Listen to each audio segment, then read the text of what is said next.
Now that you have the Mustang in the air, it's time to assess the amount of space available for the H-Pod.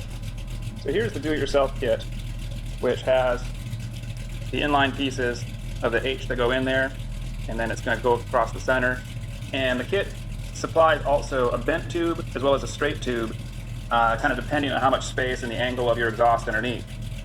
I'm going to give you a quick peek at the underside of the car, and after doing some quick assessment, it looked like the center section is really close. So I know I'm going to have to cut out some of the middle section, and the tube between the two is going to be really short.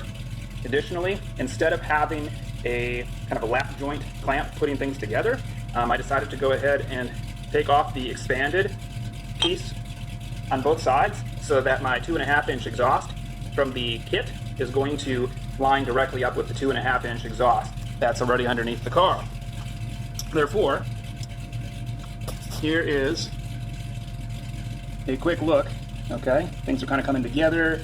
And this little space up in here, there's really only about 5-6 inches in between there, and so that kit is going to take up a lot of that space already. The drive shaft is perhaps a little bit hard to see. The drive shaft is coming along the top here, and it starts to angle down to the exhaust. And as we get to the back, it starts to lower through kind of underneath there. So where it meets up or gets past the Flowmasters there. So that's kind of what it's going to look like, and hopefully it all comes together nicely without too much banging around.